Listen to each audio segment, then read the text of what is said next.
Hello, dear students, good morning. Today we are going to begin a new chapter, that is Silk Road. And your syllabus is just about to finish. After that, we are going to begin the revision.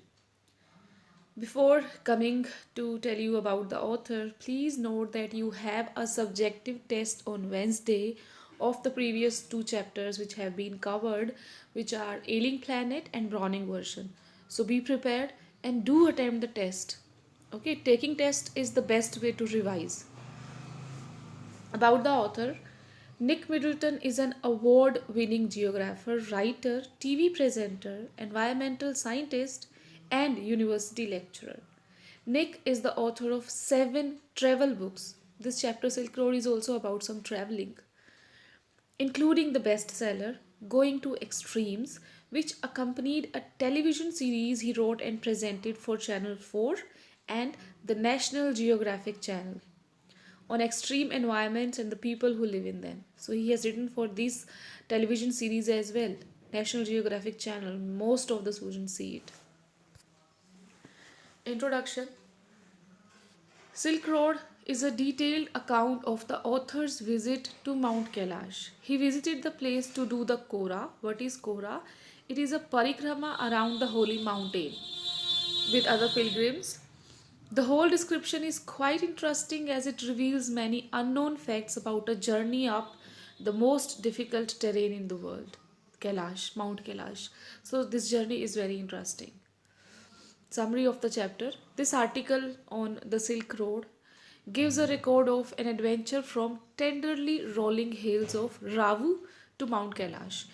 Journey of the author began at Ravu and he went till Mount Kailash.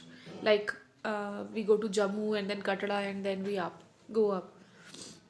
The motivation behind this journey was religious. The storyteller wanted to finish the Kora at Mount Kailash. Lamo was his friend. Okay, he met her when he was staying at Ravu at somebody's house. There he met and they became friends. So Lamo gave him a long sleeved sheepskin coat to keep him warmer. The narrator and Satan, his driver, took a shortcut to get off the Chang Tang. So they took a shortcut. This route would take them southwest almost directly towards Mount Kailash. It refers to the route, the shortcut. It involved crossing fairly high mountain passes. Satan said that there would be no issue if there was no snow. But yes, if there was snow, there could be issue. This alternate route took them crosswise over tremendous fields having parched fields. They saw a few gazelles, animals, and a great herd of wild asses. They noticed clouds of dust rising in the sky. As the hills arrived again, when they crossed those fields, they came to the hills again. They passed shepherds tending their flocks. These men or women were well wrapped, covered. They would pause and look at the vehicle. Okay. Sometimes they would wave as the vehicle passed by them. It was a very rare sight for them to see the vehicle, so they stopped and stared at it, and they also waved. When the car was close to the sheep, the animals would try to avoid the speeding vehicle by dodging to one side track. So the sheep went to one side. The narrator and Satan passed the dark tents of the nomads in lonely places. So this was the kind of shortcut they crossed. A huge black dog, a Tibetan Mastiff, a kind of breed of dog, would stand to guard outside. These dogs were guarding the tents. These dogs raised their enormous, huge heads erect, straight, and viewed the narrator's vehicle. They were looking at the vehicle. As the vehicle came nearer, they would begin yapping and kept running towards their vehicle, like every dog does. The dogs were totally fearless of their vehicle. They were just standing in front of the vehicle. They were not afraid. Satan had to apply the brake and turn aside. The dogs would quit barking simply in the wake of pursuing them off the property. If the dogs would get some kind of things and they were chasing it, then only they would quit barking. Otherwise, they were barking continuously. Then they entered a valley. The snow topped Snow covered mountains were visible on the horizon. The river in this valley was wide and for the most part obstructed with ice. It was frozen. The track held near the river bank and wound with the curved banks. So banks were there, but those were very curved. Gradually, they gained height. They went to some more height, and the valley sides closed in. They were climbing up the hill. The turns in the hilly area, we all are familiar with. The turns became sharper and the ride bumpier. Satan drove in third gear. The narrator felt the pressure building up in his ears when we go to this much height. Changes start coming over, especially in breathing. Okay. He held his nose, snorted, and cleaned them because he was not able to breathe properly. Something was obstructing. They struggled round another tight bend. There was a tight bend. They had to cross that. Satan stopped. He opened his door and jumped. Daniel too left the vehicle. So there were three people: Satan, Daniel, and Nick, the author. So Daniel here left. There was snow on the track now. It stretched for about 15 meters. Then it became smaller and the dirt trail reappeared. After snow, there was again dirt trail on the road. There was no way around the snow patch as there was snow on either side. So they could not change the road. They could not go to right or left. It was just the snow they had to walk on or ride on. Moreover, the bank was too steep for their vehicle to scale. They were at 5,210 meters above sea level. Satan grabbed handfuls of dirt and now he was going to throw dirt on ice so that it could be a little bit possible for his car to ride on.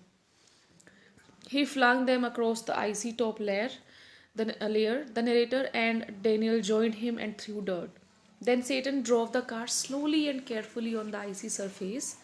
Daniel and the narrator stayed out of the vehicle to lighten Satan's load. So Satan only was driving the car. 10 minutes later, they stopped at another blockage. There was another blockage, ice, snow. This time, Satan decided to try and drive around the snow. They did not come down and they did not try anything and they drove on the ice. The slope was steep and full of big rocks. Somehow, Satan got past over the difficult route. Once he cut a very sharp bend. They continued to climb in the bright sunshine. They crept past 5,400 meters. The narrator's head began to beat horribly because this was actually so tiring and the weather was also changing temperature and they were at so much height. He took gulps from a water bottle. Finally, they reached the top of the pass at 5,515 meters. There was a large cairn of rocks, cairn of you can say a small hill of rocks. It was decorated with white silk scarves and red prayer flags. So this was actually that place. It was which was decorated and it was religiously worshipped. They took a turn around the cairn, means they did the parikrama in a clockwise direction. The Kora. The lower atmospheric pressure was allowing the fuel to expand. It could be dangerous at that height, so Satan advised them not to smoke. As they moved down the other side of the pass, the narrator's headache soon cleared when they came down. It was at 2 o'clock. They stopped for lunch. They ate hot noodles inside a long canvas tent. The plateau was pockmarked with salt flats and brackish lakes. So the lakes were all with salty water and there were salt layers. By late afternoon, they had reached the small town of Hor. They were back on the main east west highway. It followed the old trade route from Lhasa to Kashmir. So this was about the Silk Road and their journey. This road was actually very popular because of trade between many countries. It was very very popular, and the main thing traded on this road was silk and many of the expensive things, spices, gems. But because of silk trade, this road was said to be a silk road. So in this way, the author's parikrama or Kora was done. And now some more suffixes. First is en. When it is ended in the end of the word, it gives meaning of made of, like woolen, wooden. Okay. Next, full means full of, like beautiful, stressful, hateful, or so many words are there. Spoonful. IBLE. It refers to ability, like flexible.